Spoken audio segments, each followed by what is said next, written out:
الفرج قريب مهما كانت الحياة صعبة، فإن الله لا ينسى عباده الصابرين. تأكد أن بعد كل ضيق هناك فرج، وأن الله لا يكلف نفسا إلا وسعها.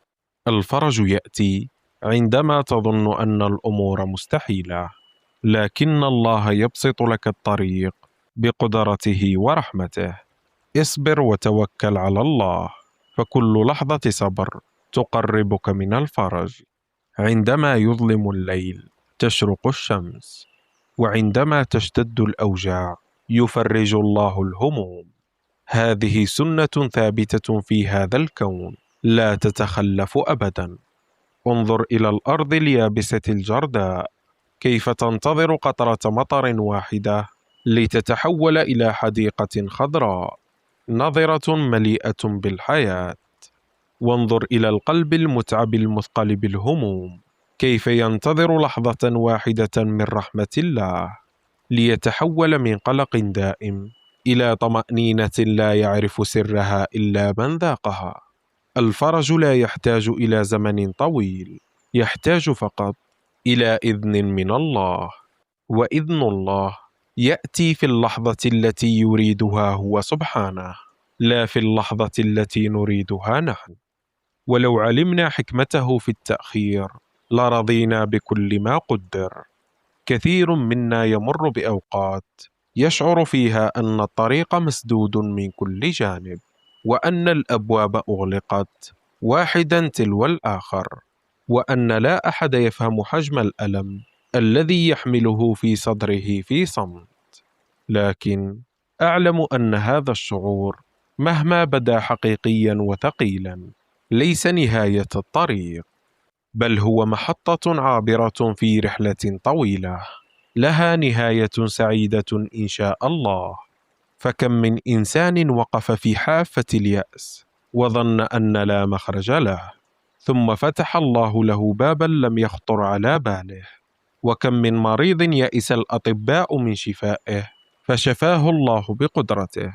وكم من فقير أثقلته الديون حتى ضاقت به الأرض بما رحبت، ففتح الله له أبواب الرزق من حيث لا يحتسب. وكم من مهموم بكى في جوف الليل وحيدا فبدل الله حزنه فرحا، وضيقه سعة، وخوفه أمانا. الفرج هو وعد الله للمتقين، فلا تيأس مهما طال الانتظار، فكل شيء سيكون بخير. ووعد الله الحق لا يتبدل ولا يتخلف أبدا. قد يطول الطريق، وقد تتعثر الخطى، وقد تشعر أحيانا أن الدعاء لا يستجاب، لكن اعلم أن الله يسمعك ويرى دمعتك التي لم يراها أحد. واعلم أن ما يختلج في قلبك من ألم لم تبح به لبشر، وأن التأخير ليس حرمانا، بل هو تدبير من رب رحيم يعلم متى يكون الوقت الأنسب لك. فربما أعطاك الله ما تريد قبل أن تطلبه لو كان فيه خيرا لك، لكنه أخره لأنه يعلم أن فيه ما هو أفضل لك في وقت لاحق، أو لأنه يعدك لتستقبل النعمة بقلب أنضج وأكثر شكرا. الفرج لا يأتي إلا بعد العسر، ولا يبقى الليل طويلا، فالله أرحم وأقدر من أن يترك عباده في هم طويل بلا نهاية. تأمل في حياتك، في كل مرة مررت فيها بضيق شديد ظننت أنه لن ينتهي، ألم يأتي الفرج في النهاية؟ ألم تجد نفسك بعد سنوات تنظر إلى تلك المحنة وتقول الحمد لله أنها مرت، وأن الله أخرجني منها بسلام؟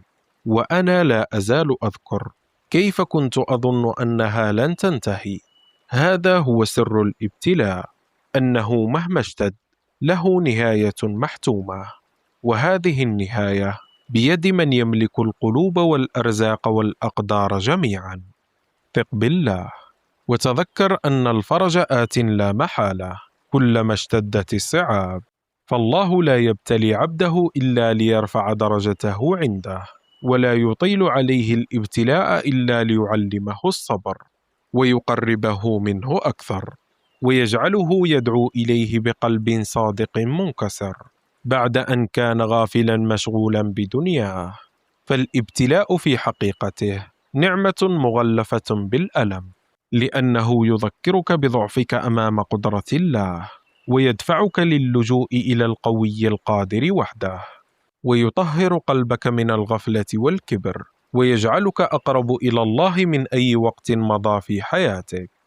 لا تنظر إلى حجم المشكلة، وانظر إلى عظمة من تدعوه، فمهما كبرت همومك فهي صغيرة أمام قدرة الله، ومهما أظلمت طريقك فنور الله يخترق كل ظلمة مهما كثفت.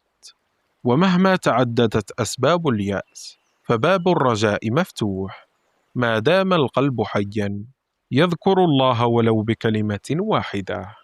فلا تغلق هذا الباب بيدك، وتصدق وسوسة الشيطان حين يقول لك لا فرج ولا أمل، وأن الأمور لن تتغير أبدا. بل قل لنفسك بيقين إن مع العسر يسرا، وإن بعد الضيق فرجا، وإن الله لن يتركني وحدي في هذه اللحظة. مهما شعرت بالوحدة اجعل صبرك عبادة، لا مجرد انتظار عابر بلا معنى. فالصبر الحقيقي ليس من يجلس مكتوف اليدين ينتظر أن تتغير الأمور من تلقاء نفسها، بل هو من يصبر وهو يعمل، ويصبر وهو يدعو بإلحاح، ويصبر وهو يحسن الظن بربه رغم كل الظروف، ويصبر وهو يثق أن كل ما يمر به له حكمة حتى لو لم يفهمها الآن.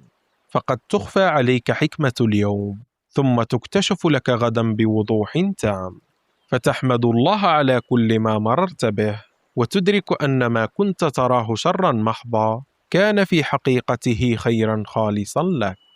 تذكر أن كل نبي وكل صالح وكل إنسان عاش قبلك مر بلحظات ضعف وضيق وحزن لا يعلمها إلا الله.